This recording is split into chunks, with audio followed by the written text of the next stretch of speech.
Bien, buenas tardes. Bueno, vamos a seguir con el siguiente vídeo. Lo procuro hacer muy cortos para que la gente lo vaya viendo. Una cosa que me alegra mucho es, me han hecho una observación sobre el vídeo anterior, que tiene parte de razón, evidentemente. Me alegra mucho porque significa que la gente lo ve. Entonces, claro, lo que yo comenté en su momento es que como sabéis, en triángulo, que sería el devanado del triángulo, evidentemente el triángulo son 60 grados, ¿de acuerdo? Pero lo que yo quería no son 120 grados, pero lo que yo quería comentar es que el desfase, es decir, el bobinado que va así, puedo incluso dibujarlo de diferentes colores, ¿de acuerdo? El desfase, voy a poner el verde, el desfase que hay entre cada una de las fases, ese desfase es de 180 grados, ¿de acuerdo? Aquí teníamos una fase, aquí tendríamos otra fase, bien, y aquí tendríamos, ahí me pinté yo, y aquí tendríamos otra fase U, bueno, da igual el color, V, W. Y el desfase son 180 grados. Fijaros lo que quiero comentar y que se vea un poco claro. Aquí, que este está más claro. ¿De acuerdo? Fijaros. Tiene aquí tres fases. 1, 2 y 3. Ese bobinado tiene tres fases. ¿Por qué tiene tres fases? En un principio, los alternadores eran monofásicos. ¿Qué significaba eso?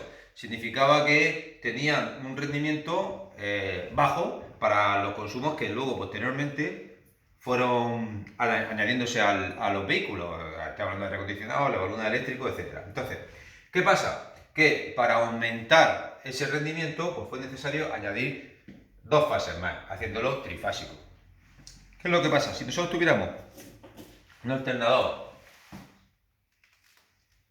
monofásico, si nosotros representamos la tensión, fijaros, en el eje de ordenadas, es decir, en el eje de la X, representamos la tensión, mientras que en el eje de las Y vamos a representar lo que sería los grados centígrados, los grados, bueno, sería más bien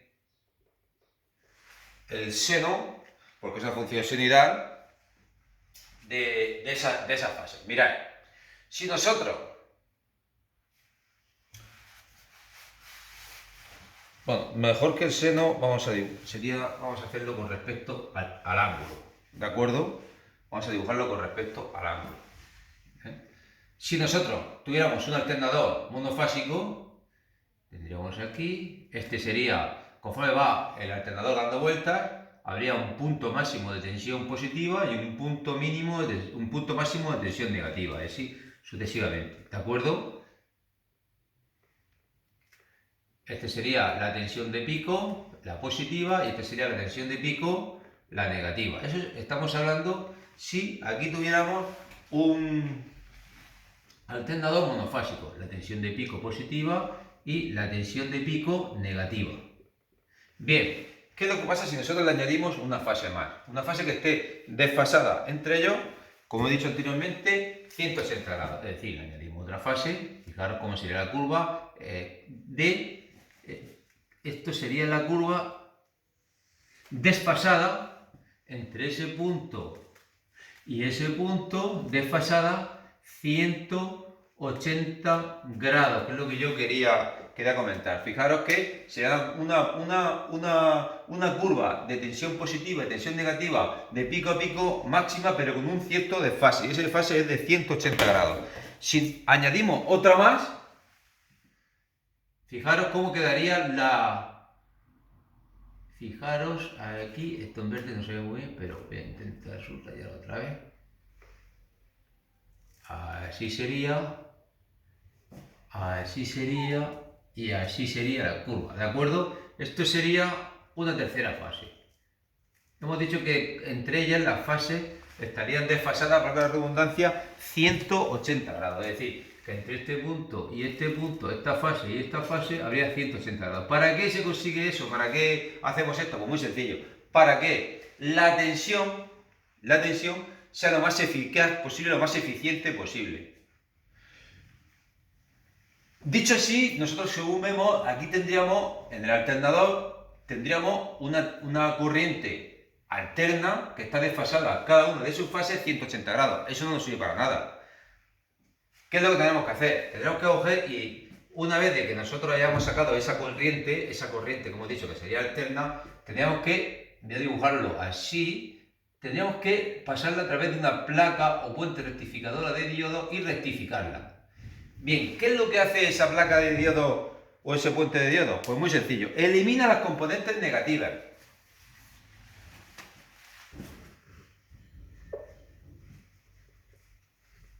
Haciendo que pase, obligando que pase simplemente la corriente positiva.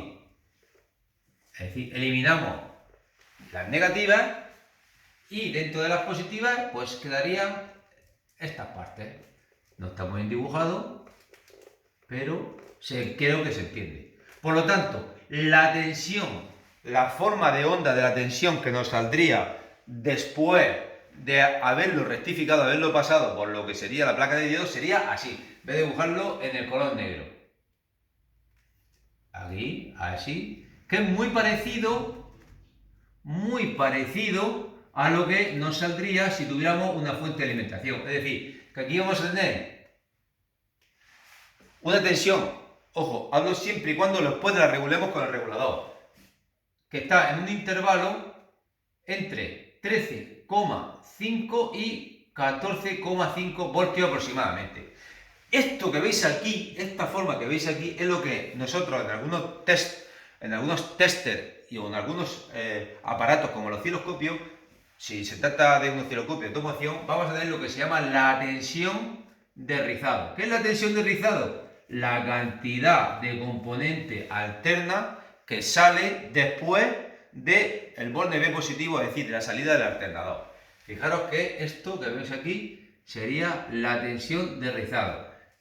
¿Qué es lo que pasa? Que lo que se debe, por lógica, lo que se debe tratar es que esta tensión de rizado sea lo menos rizada posible, es decir, lo más plana posible, porque nosotros recordemos que la tensión de la batería es una tensión continua y es plana. Entonces, lo que se trataría sería de hacer una máquina que la tensión de rizado fuera así lo más plana posible, lo estoy dibujando ideográficamente. Eso sería una tensión de rizado que sería lo más parecido a una fuente de alimentación. Voy a borrarlo para que lo veáis. Lo borro en la otra parte y así lo veis. ¿De acuerdo? Bien, ¿qué quiere decir esto? Que si nosotros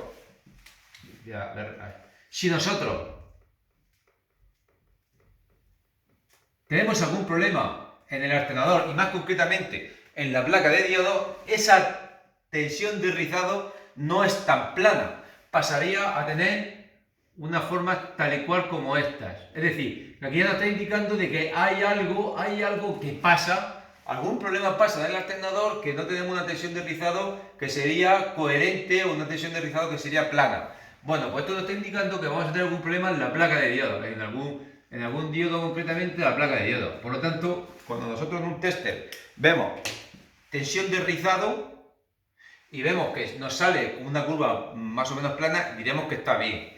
Cuando nos sale algún elemento que sale de ese rizado normal, diremos que hay algún diodo, que puede ser positivo o negativo, que está mal. Pero tenemos que quedar que cuando nosotros pongamos un osciloscopio o un aparato que seamos capaces de ver la señal, tiene que salirnos así. ¿De acuerdo? Si no tenemos ese aparato y lo único que tenemos, que es lo que normalmente se utiliza siempre en los talleres, si lo que tenemos es un multímetro, que es lo que tenemos en los talleres, lo que tenemos en nuestra casa, pues nosotros, para comprobar si el alternador está en condiciones o no, como tenemos la posibilidad, o si la tenemos, pero es una prueba un poco más lenta que con el multímetro, Pues, ¿cómo lo haríamos? Pues muy sencillo, fijaros, es muy sencillo.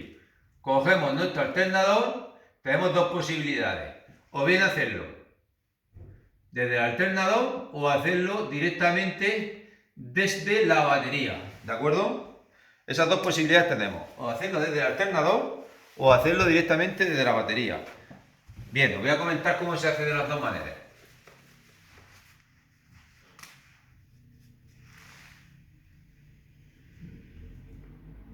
Para hacerlo desde el alternador, pues como vimos el otro día, vamos a tener un borne que es el B positivo, que desde aquí es donde van a salir, voy a dibujarlo así, toda la corriente, los electrones van a salir,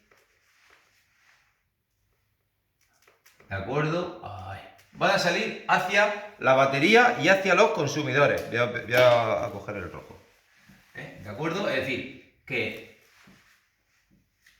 cuando esto empieza a girar, el alternador, la máquina empieza a girar, va a cargar nuestra batería. Aquí tenemos negativo o masa y aquí tenemos negativo o masa.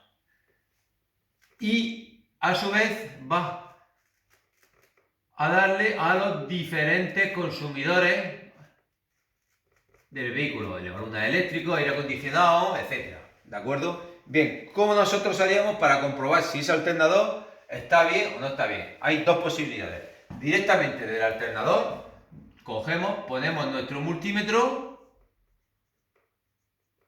y vemos que lo ponemos en voltaje, una pinza, la positiva, que va a lo que sería el borne de B positivo y la otra que va a masa. Y nos debe salir, si el coche, ojo, siempre está funcionando, nos debe salir un máximo de 14,5 voltios y que ahí se quede. Eso significa, por un lado, que está cargando la batería y por otro lado significa que el regulador va bien. Lo podemos hacer aquí, muchas veces hay dificultades para acceder, u otras veces, pues muy sencillo, ponemos nuestro multímetro pues entre un positivo o un negativo, da igual que sea el negativo directo de la batería o un negativo de masa o chasis. Y debe dar también, cuando está el coche circulando, 14,5 voltios. ¿De acuerdo? Nosotros vamos a acelerar a las diferentes velocidades, 1000 revoluciones por minuto, 2500 revoluciones por minuto, etc. Y nos debe dar un máximo de 14, voy a dibujarlo bien para que luego la gente no se confunda, 14,5. ¿De acuerdo? 14,5 voltios. Eso significa que el regulador está actuando y que estamos cargando a 14,5 voltios la batería. También hay que decir lo siguiente, que en algunos reguladores llegan hasta 15 voltios, sobre todo en los japoneses. Entonces, el intervalo de funcionamiento pues, de ese regulador sería entre 13,5 y 14,5. Es decir, si nosotros volvemos a la misma representación de antes, esa tensión de rizado sería más bien así, en dientes de sierra. Y un intervalo que oscila entre 13,5 voltios positivo y 14,5 voltios positivo. Es decir, este sería el intervalo de funcionamiento ok, correcto, del alternador. Si nosotros aquí estamos representando tensión frente a tiempo. ¿De acuerdo? Eso significaría de que el regulador está bien. También significaría que el alternador está cargando la batería. Ni que decir tiene que como la batería normalmente va a estar entre 12,5 y 12. Joder, esto me lo he cargado. Va a estar entre 12,5 y 12,9 voltios aproximadamente, pues evidentemente en cuanto a la diferencia de potencial, en cuanto a lo que genera el alternador sea mayor de 12,9, se va a producir la carga de la batería, ¿de acuerdo? Porque la diferencia de potencial en el alternador es mayor que la diferencia de potencial en la batería, ¿de acuerdo? Bien, pues quiero que nos quedemos con esto. Si hay alguna duda me la decís. Quiero también que me hagáis los ejercicios que aparecen, que todos tenéis acceso de manera gratuita a vuestros libros de Macmillan, que me hagáis los ejercicios que aparecen y me lo vais a entregar y me lo vais a dar, que aparece en la unidad didáctica número 7. Quiero nombre, quiero preguntas escritas y luego contestación. Y bueno, el próximo día seguiremos y hacer un repaso de todo esto, que es bastante interesante, y el próximo día seguiremos. Nos vemos en el próximo vídeo. Un saludo.